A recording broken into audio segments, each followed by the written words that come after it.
அனைவருக்கும் வணக்கம். நான் இருக்க வரைக்கும் மார்க்கெட்ல யாருமே சந்தோஷமா இருக்க முடியாது. யாருமே பணம் பண்ணக்கூடாது அப்படின்னு ஒருத்தர் இருக்காரு உலகத்துல அப்படின்னா, நம்ம ட்ரம்ப் ஐயா அவர்கள் தான். அவரு வந்து சுப்ரீம் கோர்ட் போட்ட ரூல்ஸையே பிரேக் பண்ணி, அவர் புதுசா ஒரு ரூல்ஸ் போட்டுட்டு இருக்காரு. பட் அதெல்லாம் நடக்குமா அப்படிங்கிறது தெரியல. நம்ம வந்து வரும் நாட்கள்ல தான் தெரியும். இதுக்கு முன்னாடியே அதே மாரி தான் போட்டுட்டு இருந்தாரு. ஒவ்வொரு நாட்டுக்கும் ஒரு ஒரு வரி விதிப்பு அந்த மாரி போட்டுட்டு இருந்தாரு. ஸோ இந்த வீடியோல அத பத்தி பார்த்துரலாம். அதுக்கப்புறம் பிஎஸ்சி இந்தியா பத்தி பார்க்க போறோம். அதுக்கப்புறம் ஐடிஎஃப்சி பார்க்க போறோம். 2மே வந்து என்ன லெவல்ல இருக்கு? ஒரு முக்கியமான ஸ்டேஜ்ல 2 ஸ்டாக்குமே இருக்கு.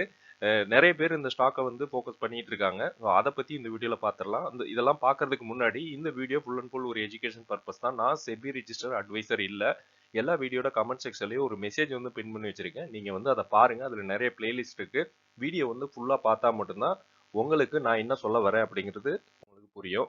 ஃபர்ஸ்ட் வந்து மார்க்கெட் வந்து நாளைக்கு எப்படி ஓப்பன் ஆக போகுது அப்படின்னு பார்த்தீங்கன்னா, நமக்கு வந்து நேத்து கிஃப்ட் நிஃப்டி க்ளோஸ் ஆனத வச்சு ஒரு 300 பாயிண்ட்ஸ் வரைக்கும் மேல போகலாம் அப்படின்னு எதிர்பார்க்கலாம். கிஃப்ட் நிஃப்டி வந்து ஒரு 150 அந்த மாரி அப்ல இருந்தாலும் நல்ல ஒரு நியூஸ் நேத்து வந்தது. ஆக்சுவலா சுப்ரீம் கோர்ட் வந்து 10% தான் வரி விதிக்கணும் குளோபல் டாரிஃப் அப்படின்னு கொண்டு வந்தாங்க. பட் எகைன் அவருக்கு நம்ம ட்ரம்புக்கு வந்து பொறுக்கல. என்னதான் இருந்தாலும் கரடியே இவர் மூஞ்சில காரி துப்புன மாதிரி ஆயிருச்சு. அதனால கோவப்பட்டு கரடியோட கதறல் சத்தம் எல்லாம் கேட்டுட்டு இவர் வந்து இல்ல நான் வந்து 10 இல்ல 15% வந்து நான் அபிஷியலாவே நான் வந்து டிக்ளேர் பண்றேன் அப்படின்னு சொல்லியிருக்காரு. பட் இதுவுமே எந்த அளவுக்கு உண்மைன்னு தெரியல. எதையுமே நம்ம ப்ரெடிக்ட் பண்ண முடியாது. ஏன்னா ட்ரம்ப் ஐயா அந்த மாதிரி ஆளு. அவர் வந்து டெய்லி ஒண்ணு பேசுவாரு. டெய்லிங்கிறது அவர்லி பேசிஸ்ல ஒண்ணு பேசுற ஆளு. அதனால நம்ம இதெல்லாம் பொருட்படுத்தாம நல்ல ஸ்டாக் நல்ல ஸ்டேஜ்ல இருக்கு அப்படின்னா நம்ம வந்து அதை நம்ம அக்குமுலேட் பண்றதோ இல்ல ஆட் பண்றதோ நல்லது. ஏன்னா ஒரு ஸ்டாக்கும் நமக்கு தேவையான வேல்யூவேஷன்ல இருக்கு அப்படின்னா நீங்க வந்து அக்குமுலேட் பண்ணலாம். இப்போ எக்ஸாம்பிள் ஐடிசி எடுத்துங்க. ஐடிசி 400 ரூபா 600 ரூபா அந்த மாதிரி போகும்போதெல்லாம் நம்ம என்ன நினைச்சோம், ஐயோ இதெல்லாம் கீழே வருமா அப்படின்னு எதிர்பார்த்தோம். இப்ப கீழே வந்து கிடக்குது. பட் அதெல்லாம் ரொம்ப கீழே போயிருச்சு. மேலே போகும்போது மட்டும் தான் நம்ம நினைக்கிறோம். அது எல்லாருக்கும் உண்மைதான். ஸோ அதை வந்து நம்ம மைண்ட் செட்டை மாத்திக்கிட்டு நல்ல நல்ல ஒரு நல்ல ஒரு ஸ்டாக் வந்து நல்ல ஒரு வேல்யூவேஷன்ல இருக்கு அப்படின்னா நீங்க வந்து அதை அக்குமுலேட் பண்றது அது வந்து ஃபியூச்சருக்கும் உங்களுக்கு நல்லா இருக்கும். ஒரு பக்கம் இன்னொரு இதெல்லாம் ஒரு பக்கம் இருந்தாலும் ட்ரம்ப் ஒரு பக்கம் பேசிட்டு இருந்தாலும் இவங்க வந்து 15% பார்க்க போறதா அப்படி சொல்றாலும் நமக்கு வந்து அது எந்த அளவுக்கு அஃபெக்ட் ஆகும் அப்படின்னா 18% ஆல்ரெடி இருந்தது. இப்போ 3% குறையும். இருந்தாலும் மார்க்கெட் வந்து பாசிட்டிவா தான் எடுத்துக்கிற சான்ஸ் இருக்கு. வார் டென்ஷன் இன்னொரு பக்கம் போயிட்டே இருக்கு. எப்ப பார்த்தாலும் இவர் வந்து வார் பண்ண போறேன் பண்ண போறேன் பண்ண போறேன்னு சொல்லிட்டு இருக்காரு. இது இன்னொரு ஒரு பெரிய வியாதி மாதிரி ஆயிடுச்சு. வார் டென்ஷன் உலகத்துல எப்பயுமே வார் டென்ஷன் இருக்கணும் அப்படின்னு ஒரு ரூலே இவர் கொண்டு வந்திருக்க மாதிரி தான் இவர் பேசிட்டு இருக்காரு. ஸோ இதெல்லாம் அப்பார்ட் நம்ம வந்து நம்ம இந்தியாவை பத்தி மட்டும் பேசணும் அப்படின்னா நமக்கு வந்து எல்லாமே நல்லா தான் இருக்கு. இந்தியா யூஎஸ் ட்ரேடிங் நல்லா இருந்திருக்கு.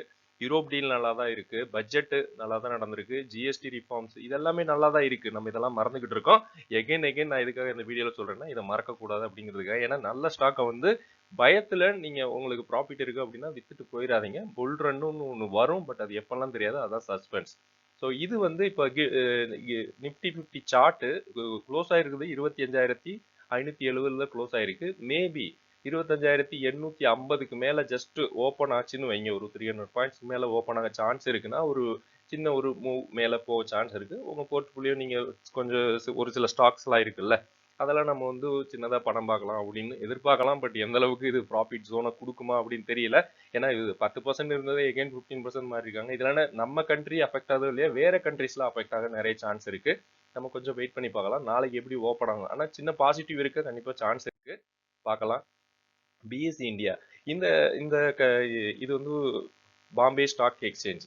இதுல வந்து புதுசா ஒரு பிப்ரவரி 16 அன்னைக்கு ஆர்பிஐ வந்து ஒரு கேபிட்டல் மார்க்கெட் லெண்டிங் அதாவது பேங்க்ஸ் வந்து புரோக்கர்ஸ்க்கு கடன் கொடுக்குறாங்களா அது வந்து 100% கொலாட்ரல் இருந்தால் மட்டும்தான் கடன் கொடுக்கணும் அப்படின்னு ஒரு ரூல்ஸ் கொண்டு வந்தாங்க. அதாவது ரூல்ஸ் எல்லாம் கொஞ்சம் ஸ்ட்ரிக்டன் பண்ணாங்க, டைட் பண்ணாங்க. இது வந்து புரோக்கரேஜ் எக்ஸ்சேஞ்சஸ் ஸ்டாக்ஸுக்கு எல்லாமே ப்ரெஷர் ஆயிருச்சு. இப்போ அதாவது ஒரு ஒரு 4 நாளைக்கு முன்னாடி பார்த்தீங்கன்னா ஒரு 10%க்கு மேலே ஏஞ்சல் ஒன்றா இருக்கட்டும் புரோக்கரேஜ் ரிலேட்டடான ஸ்டாக்ஸ் எல்லாமே கீழே போச்சு. அதில் பிஎஸ்சி ஒன்று. ஸோ இதை வந்து பார்க்கும்போது அதாவது லாங் டேர்ம்ல இவங்க வந்து ரிஸ்க்கை வந்து கண்ட்ரோல் பண்ண விரும்புறாங்க. அது உண்மைதான். ஏன்னா புரோக்கரேஜ் ஸ்டாக்ஸ் எல்லாம் லாங் டேர்ம்ல நல்லா இருக்கும். பட் ஷார்ட் டேர்ம்ல இவங்களுக்கு வந்து இன்ட்ராடேல எல்லாம் கொஞ்சம் பிரச்சனைகள் வர நிறைய பிரச்சனைகள் இருக்கு. எதனாலனா இவங்க வந்து பேங்க்ஸ் வந்து புரோக்கர்ஸ்க்கு கடன் கொடுக்குறாங்க. பட் அது வந்து 100% கொலாட்ரல் இல்ல. இதுக்கு முன்னாடி இப்ப வரைக்கும் கொடுத்தது அதை வந்து டைட்டன் பண்ணியிருக்காங்க.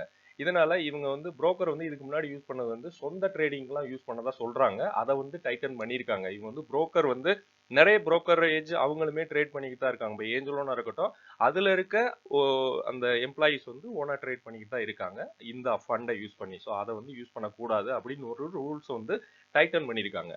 இது வந்து ஒரு மார்க்கெட்டுக்கு இப்போதைக்கு ஷார்ட் டேர்ம்ல சென்டிமெண்ட் நெகட்டிவா இருந்தாலும் லாங் டேர்ம்ல நல்லா இருக்கும்.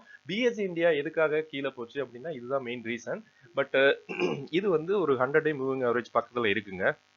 26,072 நாளைக்கு வந்து, அதாவது பிஎஸ்சி இந்தியா இந்த புரோக்கரேஜ் ஸ்டாக்ஸ் எல்லாமே நம்மளோட நிஃப்டி எப்படி போகுதோ அதை ஃபாலோ பண்ணுன்னு சொல்லலாம். ஸோ அந்த மாதிரி பார்த்தீங்கன்னா இங்கே ஒரு கேப் ரைஸ் ஆயிருக்கு. ஒரு 3000ங்கிறது ஒரு சின்ன கேப்பு. ஒரு கிட்டத்தட்ட ஒரு ஒரு எவ்வளவு 200 300 பாயிண்ட்ஸ் இருக்கு. ஓகே, ஒரு 150 பாயிண்ட்ஸ் இதெல்லாம் அப் போச்சுன்னா அப்படின்னா உங்களுக்கு வந்து நல்ல ஒரு பெனிஃபிட் இருக்கும். பட் இது வந்து எப்படி சொல்ல, ஃபுல் அண்ட் ஃபுல் ஒரு எஜுகேஷன் தான். பட் இது நம்ம வந்து ப்ரெடிக்ட்லாம் எக்ஸாக்டா பண்ண முடியாது. ஏன்னா நாளைக்கே நிஃப்டி வந்து கீழே தலைகீழா போச்சுன்னா இது இன்னுமே கீழே போகும். 25,570ங்கிறது ஒரு 200 டே மூவிங் ஆவரேஜா இருக்கு. நம்ம வந்து கொஞ்சம் வெயிட் பண்ணி பார்க்கலாம். பட் இருந்தாலும் ஒரு கேப் வந்து விழுந்திருக்கு. இதெல்லாம் வந்து புரோக்கரேஜ் ஸ்டாக்ஸ்ல கேப் விழுந்துச்சுன்னா அது வந்து இதுக்கு முன்னாடி நடந்த ஒரு ப்ரீவியஸ் சார்ட் எல்லாம் நீங்க பாத்தீங்கன்னா உங்களுக்கே தெரியும். ஓகே, கேப் வந்து என்ன ஆயிருக்கு, ஃபில் பண்ணிருக்கா இல்லையா அப்படின்னு பொறுத்திருந்து பார்க்கலாம். ஐடிஎஃப்சி ஃபர்ஸ்ட் பேங்க், இந்த பேங்க்ல வந்து ரீசெண்டா ஒரு நியூஸ் வந்திருக்கு, நேற்று தான் நினைக்கிறேன். 590 கோடி வந்து ஃப்ராட் இஷ்யூன்னு போட்டிருக்காங்க. சண்டிகர் பிரான்ச்ல வந்து இந்த சம்பவம் நடந்திருக்கு. ஓகே, ஃப்ராடா இஷ்யூ பண்ணி அதுல வந்து சில எம்ப்ளாயிஸ் எல்லாம் சஸ்பெண்ட் செய்யப்பட்டிருக்காங்க அப்படிங்கிறாங்க. இது வந்து ஒரு பேங்க்ல இந்த மாதிரி நடக்குதுன்னா நம்ம எவ்வளவு பெரிய விஷயம் இது. இதுல ஐடிஎஃப்சி ஃபர்ஸ்ட் பேங்க் வந்து எல்லாருமே நிறைய இன்வெஸ்ட் பண்ணி வச்சிருக்காங்க. அதாவது இதுக்கு இன்வெஸ்டிகேஷன் நடக்குது அது ஒரு பக்கம் இருந்தாலும் ஒரு பேங்க்ல இந்த மாதிரி நடக்கிறது வந்து ரொம்ப பெரிய விஷயம். இதை வந்து கவர்மெண்ட் ஏதாச்சும் இன்வால்வ் ஆகி ஒரு, அதாவது மக்களோட பணம் எல்லாம் இங்க தாங்க போகுது. இவங்க வந்து நிறைய ரீட்டைல் பேங்கிங் இது growth எல்லாம் இந்த பேங்க்ல நிறைய இருக்கு. நிறைய பேர் எஃப்டி போட்டு வச்சிருக்காங்க. என்னென்னமோ நடந்துட்டு இருக்கு. இன்னொன்னு ஃபைனான்ஸ் நிறைய பண்ணிக்கிட்டு தான் இருக்கு இந்த பேங்க். இந்த பேங்க்ல வந்து என்ன மெயினானா கிரீன் ஃபைனான்ஸ், இவி லோன் growth எல்லாம் நல்லா பாசிட்டிவ்ல இருக்கு அப்படிங்கிறாங்க. அப்படி இருந்தாலும் இந்த டைம்ல இது வர்றது வந்து இன்வெஸ்டர் வந்து பேனிக் ஆக வைக்கும் அப்படிங்கிறது உண்மை. பட் இது வந்து ஒரு நியூஸ். ஓகே, பட் அதை வந்து கன்ஃபார்ம் பண்ணிட்டாங்க. பட் இதுக்கப்புறம் இவங்க வந்து சர்க்குலர், ஓகே இதை வந்து நாங்க வந்து ப்ரெடிக்ட் பண்ணிட்டோம், இந்த எம்ப்ளாயிஸ்லாம் வந்து சேஞ்ச் பண்ணிட்டோம், இந்த இஷ்யூ வந்து சால்வ் ஆகுறதுக்கு நாங்க ரெடி பண்றோம் அப்படின்னு ஏதாச்சும் இதுக்கப்புறம் ஒரு அறிக்கை விட்டாங்க அப்படின்னா பேங்க் வந்து மேபி ப்ராப்ளம் சால்வ் பண்ணி ஷார்ட் டேர்ம்ல ஒரு சின்ன ஒரு volatile இருக்கும், கண்டிப்பா இருக்கும். நாளைக்கு வந்து ஒரு ஒரு 74 அப்படிங்கிறது வந்து ஒரு கீ ரெசிஸ்டண்டா சப்போர்ட்டா இருக்கும். சாரி, கீ சப்போர்ட்டா இருக்கும்.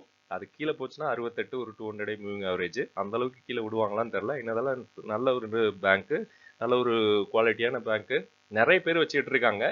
நாளைக்கு பார்க்கலாம் என்ன ஆகும் அப்படின்னு. பட் இந்த மாதிரி டைம்ல வந்து நிறைய பேர் வந்து உள்ள வாங்கிட்டு இன்ட்ராடே பண்றாங்க. அது வந்து ஒரு ரிஸ்கா இருந்தாலும் அவங்களுக்கு வந்து இதுல, அதாவது ரொம்ப தைரியமான ஆட்களா பண்ணிட்டு இருக்காங்க. நம்ம பார்க்கலாம் என்ன பண்ணலாம் அப்படின்னு. நீங்க வச்சிருந்தீங்கன்னா உங்களுக்கு வந்து ஒரு சான்ஸா இருக்கும் ஒரு அக்குமுலேட் பண்றதுக்கு நாளைக்கு. ஓகே ஃப்ரெண்ட்ஸ், அடுத்த வீடியோல பார்க்கலாம். நன்றி.